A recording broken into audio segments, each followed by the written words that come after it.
Hello दोस्तों, मैं हूं सूर्य प्रताप सिंह। एक बार फिर से स्वागत है हमारे चैनल में। दोस्तों, आज हम आपको लेकर आए हैं औरंगाबाद में, और औरंगाबाद में मैं आपको दिखा रहा हूं औरंगजेब का मकबरा। आपने इतिहास में पढ़ा होगा कि औरंगजेब का जो मकबरा है वो औरंगाबाद में बना है, और औरंगाबाद में जहां बना हुआ है यह औरंगाबाद रेलवे स्टेशन से लगभग 24 किलोमीटर की दूरी पर खुलताबाद में है। इस जगह का नाम खुलताबाद है। तो हम आपको लेकर आए हैं औरंगजेब के मकबरा दिखाने के लिए। इसके पीछे कुछ इतिहास है। बताया जाता है कि औरंगजेब का जो मकबरा बना है, इनका जो गुरु सूफी संत थे उनके बगल में इनका मकबरा बनाया गया है। और इनके जो मकबरा उस समय बनाया गया था, ये उस समय बादशाह होने के बाद भी जो इनकी जो टोपी सिलते थे और भी जो काम करते थे, उनकी कमाई से 14 रुपये 12 आना की लागत से इनके मकबरा को बनाया गया है। तो दोस्तों, बने रहिए हमारे पूरे वीडियो में लगातार। और चैनल पहली बार नए आए हो तो जल्दी चैनल को सब्सक्राइब कर दिए और साथ ही बेल आइकन को हिट करिए। और गाइस, वीडियो को आपको बिल्कुल भी स्किप नहीं करना। अगर आप स्किप करोगे तो आपको कोई भी इन्फॉर्मेशन नहीं मिलेगी। आज जो हम वीडियो दिखा रहे हैं बहुत ही इंपॉर्टेंट होने वाला है। आपको पूरा लाइव दिखा रहे हैं कि क्या अगर आप औरंगाबाद में कभी घूमने आना चाहते हैं तो आप ये जगह भी घूम सकते हैं। मैंने लोकेशन आपको बता दिया। तो चलिए हम आपको औरंगजेब का मकबरा अंदर से आपको दिखाते हैं।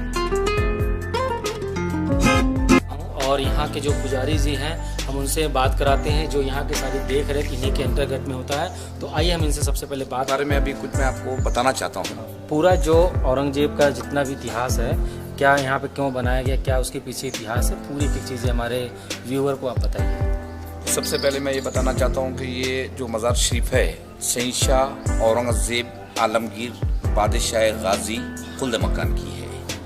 ये जो है तो शाहजहाँ के लड़के थे।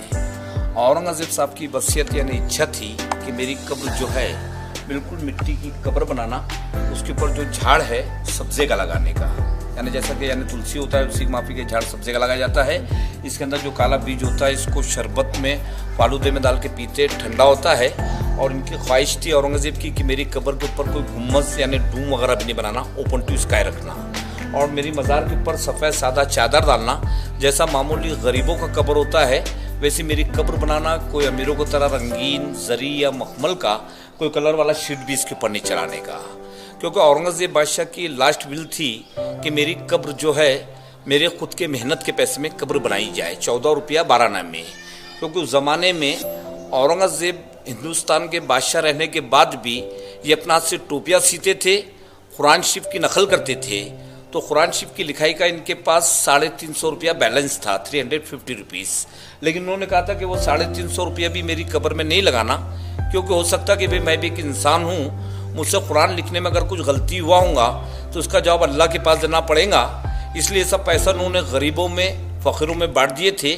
और अपने बड़े लड़के यानी मोहम्मद आजम शाह को बुला के वसीयत किए थे कि चाहे मेरी मज़ार कैसी भी बने, उसी 14 रुपया 12 आने में मेरी कब्र बनाना, कोई हुकूमत का पैसा मेरी कब्र में नहीं लगाने का। अब ये जो मार्बल का जाली वगैरह दिखाई दे रहा है, इसके पहले यहाँ पर इसी किस्म की ओरिजिनल लकड़ी की जाली थी, चारों तरफ मिट्टी का फर्श था। लेकिन ये सब बाद में हैदराबाद के जो 7वें निज़ाम थे तो उन्होंने ये Lord Curzon viceroy of India की बहुत ही रिक्वेस्ट करने पर 1921 यानी 1921 में ये मार्बल का जाली बना दिए। औरंगजेब का जन्म जो हुआ था तो ये 1616 में पैदा हुए थे गुजरात यानी दाहोद में। और औरंगजेब का इंतकाल जो इनका डेट हुआ था 1707 में अहमदनगर के अंदर हुआ था, पूना के पास। तो ये हिसाब से औरंगजेब साहब की टोटल उम्र 91 बरस की हुई। 50 साल इन्होंने पूरे हिंदुस्तान पे हुकूमत किए। लेकिन इनको अहमदनगर से यहाँ पर लाने की खास वजह ये थी कि बाजू में एक बहुत बड़े सूफी संत है, उनका नाम है ख्वाजा सैयद ज़ैनुद्दीन दाऊद हुसैन शिराजी चिश्ती, जिनको औरंगजेब ने अपने टीचर यानी गुरु माने थे। तो गुरु भी इस तरीके से माने थे कि औरंगजेब ने उनको अपनी ज़िंदगी में देखे नहीं थे। जिस टाइम औरंगजेब जिंदा थे तो वो बुजुर्ग को गुजर के 400 साल का ज़माना हो गया था। तो औरंगजेब साहब अपने दौरे हुकूमत में जब भी औरंगाबाद आते थे तो ये बुजुर्ग की मज़ार पे हाजिरी देते थे, तो उनको यहाँ पर एक दिली सुकून यानी शांति मिलती थी। इसके लिए औरंगजेब ने उनको अपने गायबाना टीचर यानी गुरु माने। एक बहुत बड़ा यानी मार्बल का टूम है जिसमें औरंगजेब का बड़ा लड़का है मोहम्मद आजम शाह, और आजम शाह की मिसेस है आसिया बानू, जिन्होंने अपनी माँ की याद में बेबी का मकबरा औरंगाबाद में तामीर करवाया। तो बेबी का मकबरा जो है वो औरंगजेब की चौथी बीवी है, उनका नाम है राबिया दुर्रानी।